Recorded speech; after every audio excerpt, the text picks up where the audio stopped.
నీ fans waiting ఇక్కడ.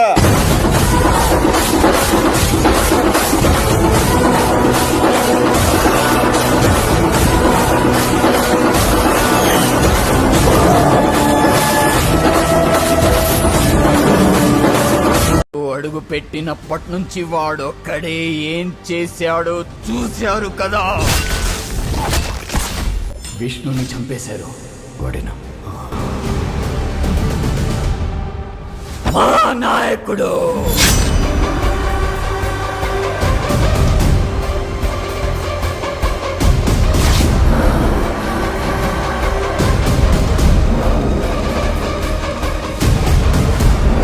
मेरे साथ पवन है.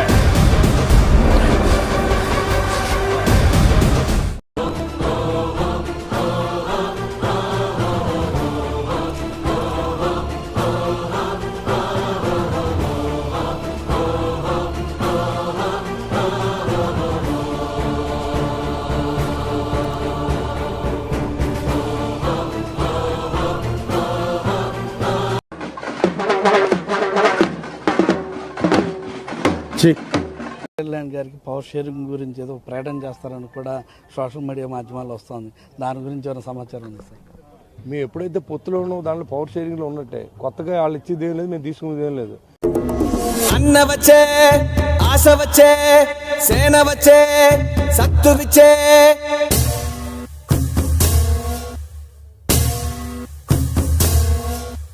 గలగల గల గాజులెగిరే గుండాలకు గుండె చెదిరే మన మన మన మన మన మన అన్న జన జన జన జన జన జన సేన. ఇల్లేమో దూరం, అసలే చీకటి గాఢంధకారం, దారంతా గతుకులు, చేతిలో దీపం లేదు, కానీ గుండె నిండా ధైర్యం ఉంది.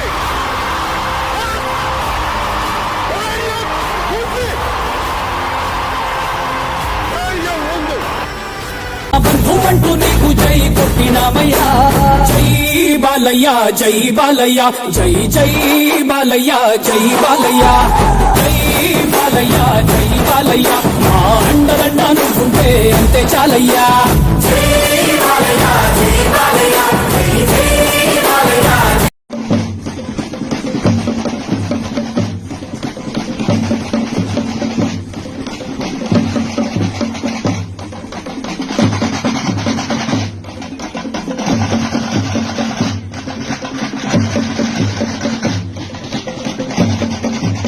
సందర్భంగా మనవి చేస్తున్నా, రాబోయే రోజులలో తెలుగుదేశం పార్టీ జనసేన ఉభయులు కలిసి ఈ పార్టీల కూటమి రేపు అధికారంలో రాబోతున్నదనడానికి ఈనాడు ఈ లక్షలాది జనం ఇక్కడ సమీకరణ కావటం, మీరందరూ కూడా మేము సహితం తెలుగుదేశం పార్టీ జనసేన కూటమికి కట్టుబడి రేపు తెలుగుదేశం పార్టీ జనసేన అభ్యర్థుల గెలుపు కోసం మేము అహర్నిశలు కృషి చేస్తాం.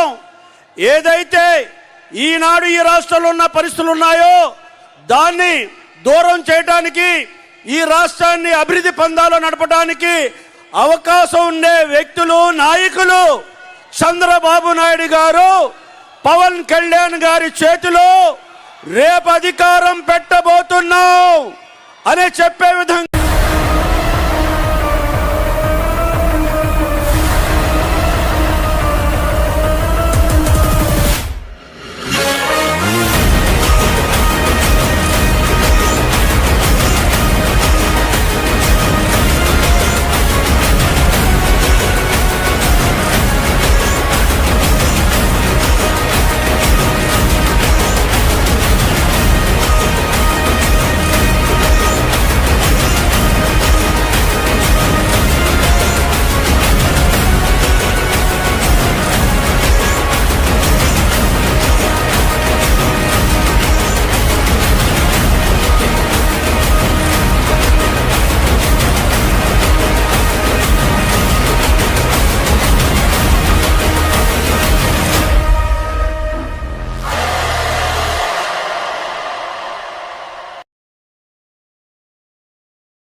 రాజకీయాలంటే ఓట్లు సీట్లు మాత్రమే అని జనసేన పార్టీ భావించలేదు.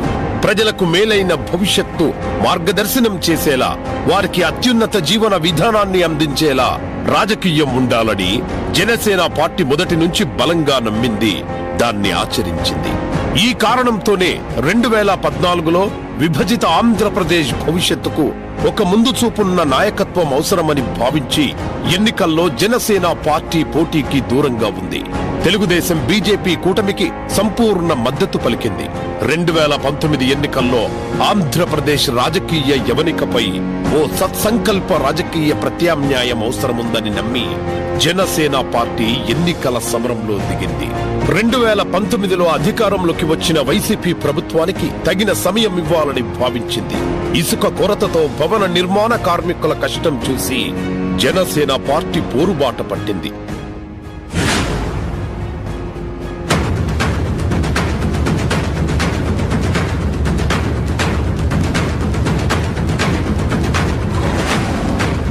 అప్పటి నుంచి నిర్విరామంగా వైసీపీ అరాచకాలపై అలుపెరగకుండా వివిధ మార్గాల్లో పోరాటం చేస్తూనే ఉంది. ప్రజలను పీడించే పాలసీలపై, పట్టని ప్రజా సమస్యలను వైసీపీ పాలకుల దృష్టికి తీసుకెళ్తూనే ఉంది. వైసీపీ నాయకుడి నియంత పాలనతో ఆంధ్రప్రదేశ్ తిరోగమన దిశలో ఉన్న సమయంలో రాష్ట్ర భవిష్యత్తు గురించి వచ్చిన ఆలోచనే ప్రభుత్వ వ్యతిరేక ఓటు చీలకూడదు, ఏ చిన్న అవకాశం వైసీపీకి మళ్లీ ఇవ్వకూడదు అని సంకల్పించింది.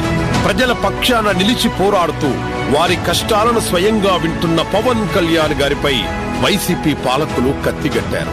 అందుకే జనవాణి కార్యక్రమం కోసం విశాఖ వెళ్లిన పవన్ కళ్యాణ్ గారికి అడుగడుగున ఆటంకాలు సృష్టించారు, హోటల్ గదిలోనే నిర్బంధించారు. వైసీపీ రాక్షస పాలన కొనసాగితే ఆంధ్రప్రదేశ్ భవిష్యత్తు అగమ్య గోచరమవుతుందనే ఆవేదనలో ఉన్న సమయంలో ఫ్యాక్షనిస్టు ఆలోచనలున్న ముఖ్యమంత్రి తెలుగుదేశం పార్టీ అధినేత శ్రీ చంద్రబాబు నాయుడు గారిని జైల్లో అరెస్టు చేయించారు. ఈ అక్రమ అరెస్టును పవన్ కళ్యాణ్ గారు ఖండించారు. అదే రోజు మంగళగిరి కార్యాలయంలో పార్టీ సమావేశానికి వస్తున్న పవన్ కళ్యాణ్ గారిని రాష్ట్ర సరిహద్దు నుంచి అడ్డుకోవడం ప్రారంభించారు.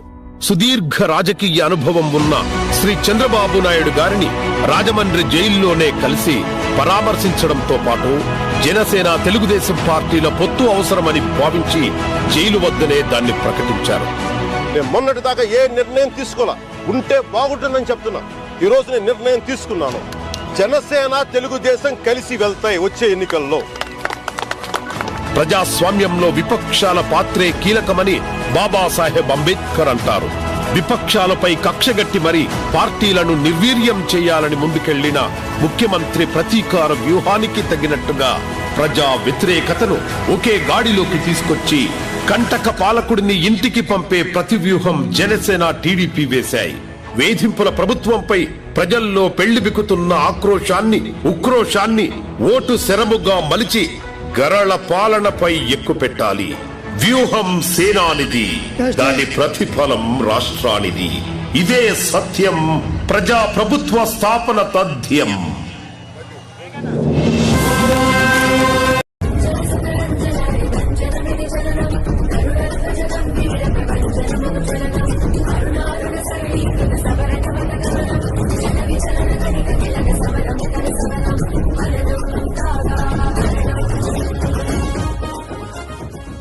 ఇవాళ జగన్మోహన్ రెడ్డి గారు సిద్ధం అంటున్నాడు.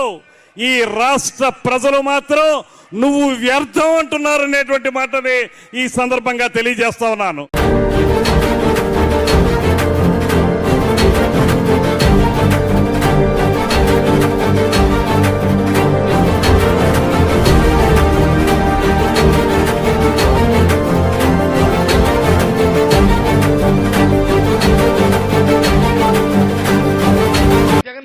విషయాన్ని మీరు ఈరిపాటిగా తెలుసుకుని ఉండాలని నేను గమనిస్తా ఉన్నా. ఎంతో మంది ప్రయత్నం చేస్తా ఉన్నారు. ఈ భారతదేశ చరిత్రలో ఏ ముఖ్యమంత్రి కూడా సారా వ్యాపారం చేయలేదు, ఒక జగన్మోహన్ రెడ్డి తప్ప. ఇవాళ ఢిల్లీ వెళ్తే ఎందుకు వెళ్తారో తెలుసా?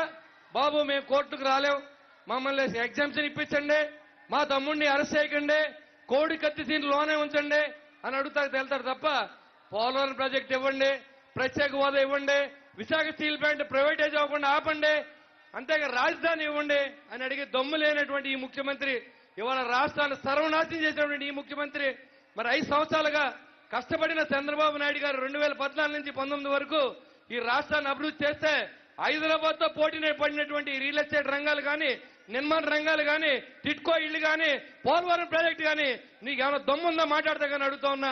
ఏదైనా మాట్లాడితే వ్యక్తిగతంగా మాట్లాడతావు, కొద్దిలా మాట్లాడతావు. నీ గురించి నీకు ఇంకా ప్రజలు తెలుసుకోకపోతే నిన్ను పంపడానికి మేము సిద్ధంగా ఉన్నాం. సిద్ధం అని అడుగుతా ఉన్నాం. ఈ వేదిక మీద నేను చెప్తా ఉన్నా, నిన్ను పంపడానికి మేము సిద్ధంగా ఉన్నాం. మరొకసారి లూటీ చేయకుండా ఆపడానికి సిద్ధంగా ఉన్నాం అని చెప్పి ఈ సభాముఖంగా మీకు తెలియజేసుకుంటూ ఈ అవకాశం ఇచ్చిన పెద్దలందరికీ ధన్యవాదాలు తెలియజేసి సెలవు తీసుకుంటాను. జై హింద్, జై జనసేన, జై తెలుగుదేశం. ఇప్పుడు ఒక్క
అయితే మజాదా.